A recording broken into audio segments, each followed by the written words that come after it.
Salut à tous. Alors je ne sais pas si vous le voyez derrière moi, juste là-bas. C'est le château de Louis de Funès. Sa Majesté a bien reçu ma lettre anonyme. Donc autrement dit, le château de Clermont. Allez, je vous montre un petit peu à quoi il ressemble. Dis-moi que ce n'est pas vrai! Si, je peux te garantir que j'y suis et je vais leur montrer ton très beau château.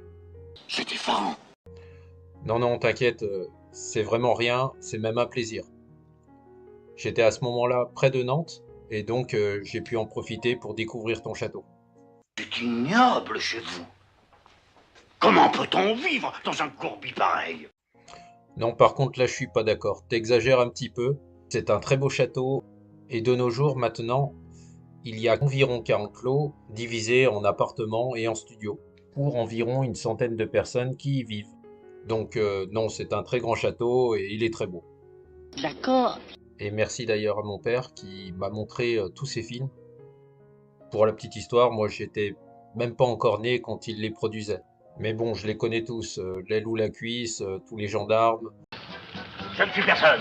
Oui, chef. J'obéis aux ordres. Oui, chef. Je ramperai dans les ronces. Oui, chef. Je plongerai de 30 mètres. Oui, chef. Le prénom de ta mère.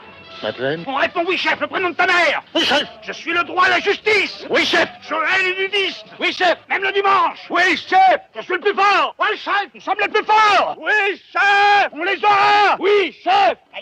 Oui, chef. Oui, chef. Oui, chef. Fantomas, C'est sûr que c'est un coup de fantomas. Rabbi Jacob, la soupe aux choux, qui est un de mes préférés d'ailleurs. Le canon, faut comprendre aussi que c'est pas seulement du pinard, mais que c'est de l'amitié. Bien sûr, la grande vadrouille. Ils peuvent me tuer, je parlerai pas. Mais moi non plus. Ils peuvent vous tuer. Je ne parlerai pas. Je savais qu'on pouvait compter sur vous. Enfin bref, j'ai adoré Louis de Funès. Mais au fait, Louis, tu l'as eu comment ton château? C'est normal. Les pauvres, c'est fait pour être très pauvres et les riches, très riches. Oui, après, c'est pas exactement ça que je voulais savoir. Donc De Funès était tombé sous le charme du château de Clermont au Cellier, qui était propriété de la famille de sa femme, héritière des Maupassant. Dis donc, ton article, il était faux, hein? Mais c'est exact, il était faux. Tu prétends qu'il était faux maintenant que tout le monde croit qu'il était vrai. Ben, c'est pourtant vrai. Mais qu'est-ce qui est vrai? Que tout le monde croit qu'il était vrai? Mais non, c'est pourtant vrai qu'il était faux. C'est pourtant vrai qu'il était faux. Alors merci Louis d'être intervenu, car il y a plusieurs articles, mais la vérité est que Jeanne-Augustine Barthélemy de Maupassant est sans lien de parenté avec l'écrivain Guy de Maupassant, alors que pourtant quelques articles sur Internet disent le contraire. Et sa deuxième femme aura 2 enfants avec Louis. Donc leur premier enfant, Patrick, deuxième fils de son mari, donc Louis, et la famille s'agrandit le 11 août 1949 avec la naissance d'Olivier. Donc voilà, je voulais juste rétablir cette vérité. L'acteur et sa femme avaient racheté l'ensemble de la propriété en 1967 avec le cachet reçu pour tourner La Grande Vadrouille, et pour un total de 830 000 francs. De nos jours, et à côté donc du château, vous avez les ateliers du château. Et nous avons exactement une dizaine d'artisans installés dans les annexes du château. Des créations colorées en wax, des créations métissées, des photographies du monde végétal, et donc des tableaux photographiques, des impressions sur différents supports, et des trompe-l'œil. Regardez, voilà vos... Je continue avec quelques clichés sur le château. Donc voilà, bon visionnage. Je laisse profiter de ces quelques vues, mais je peux encore vous parler de son histoire. Et donc, pour vous dire que le château de Clermont est édifié de 1642 à 1649, suivant un style architectural caractéristique de la fin du règne de Louis XIII. Le constructeur est René Chenu de Clermont, gouverneur militaire de la région, au service des princes de Condé. Au fil des siècles, le château est occupé par différentes familles nobles. Le comte Léonaud de Maupassant y habite à partir de 1860. Son fils Charles a comme nièce Jeanne Barthélemy, autrement dit l'épouse de Louis de Funès. À l'ouest du château, Louis de Funès aime s'occuper de sa roseraie.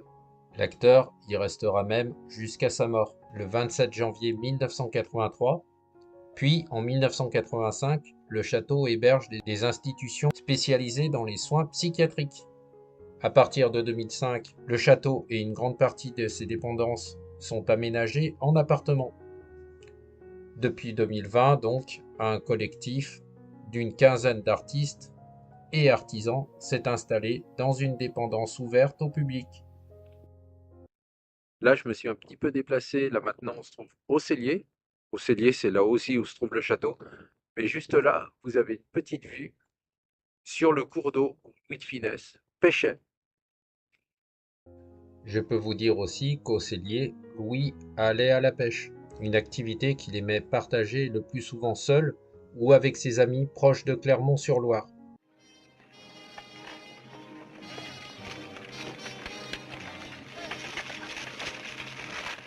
Chaque poisson pêché devra être déposé dans le sac en papier.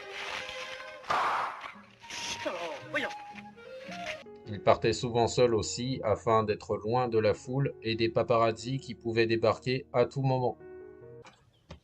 Il pratiquait souvent cette activité. Cependant, il a tout de même arrêté la pêche à un moment donné, car il conclut que le poisson ne se tordait pas de rire. 54.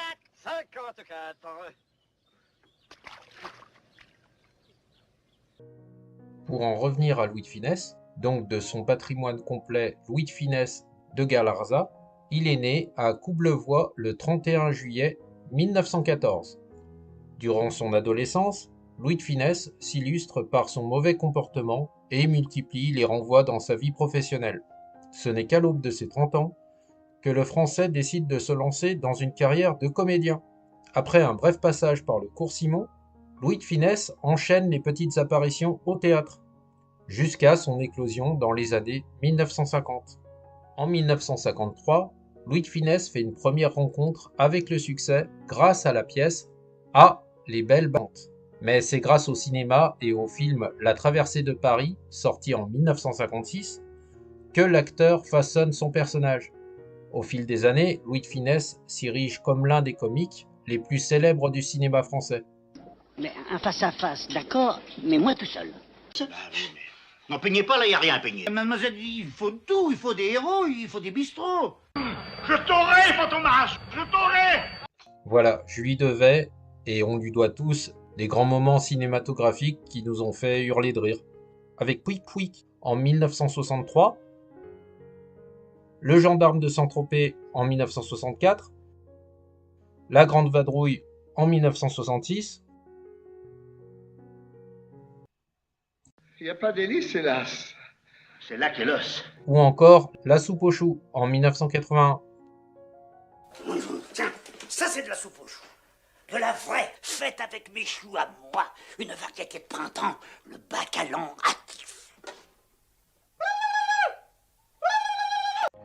Il est réputé pour son personnage impulsif et râleur. Louis de Funès est en fait un grand séducteur dans la vie privée. L'acteur français a été marié 2 fois, d'abord à Germaine Élodie Carroyer en 1936, puis à Jeanne Barthélemy de Maupassant en 1943. 3 fils sont issus de ces 2 unions, Daniel, Patrick et Olivier. Et enfin, Louis de Funès décède à Nantes le 27 janvier 1983. Et d'ailleurs, j'en profite pour vous amener à sa tombe. Et dire aussi que tu nous manqueras pour toujours.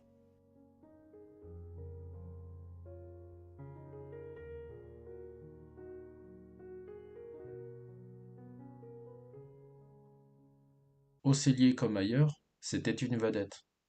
Mais Louis de Funès s'attache à rester simple, fuit les admirateurs trop pressants et ne reçoit guère de célébrités. Le dimanche, il assiste à l'office. Puis, ensuite, il va s'entretenir avec le curé dans la sacristie. En général, il s'asseyait sur une botte de paille et racontait des histoires, mais jamais sur son travail.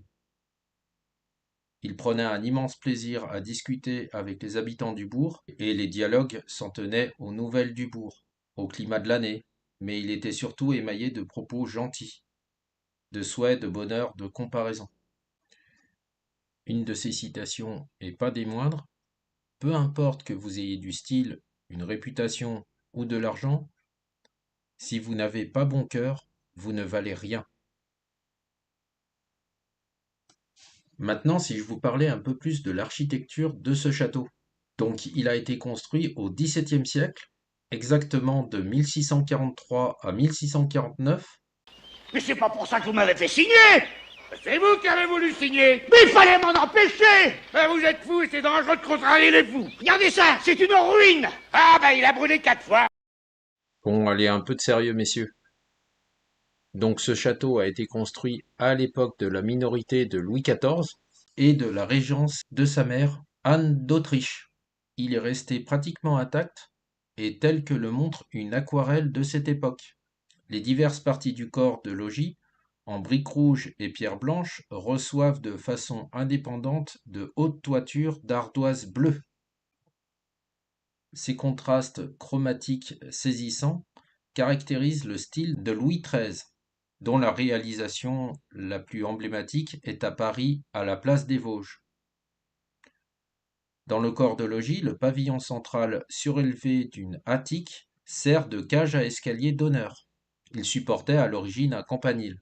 Conformément au modernisme du début du XVIIe siècle, le château de Clermont est composé d'un corps de logis flanqué de 2 ailes latérales servant de remise, écurie, serre et chambre pour les serviteurs. Une galerie pour les fêtes et les bals se trouvait au premier étage de l'aile droite.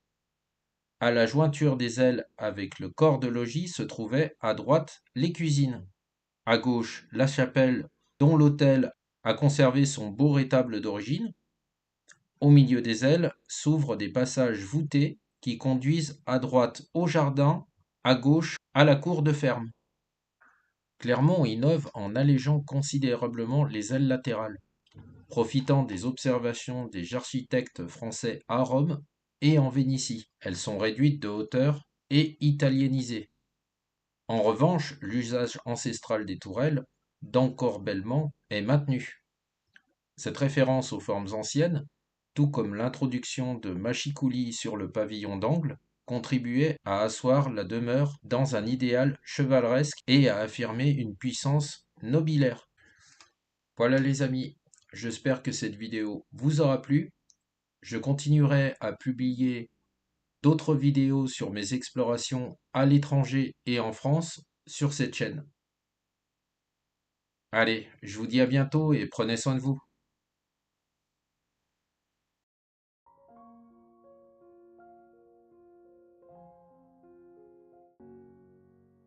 Ah, maintenant, elle va marcher beaucoup moins bien, forcément. Qu'est-ce que je vais devenir, moi? Eh ben un piéton va plus voir. C'est l'or, il est l'or, l'or de se réveiller, Monseigneur, il est 8 heures, bouilli, bouilli, bouilli.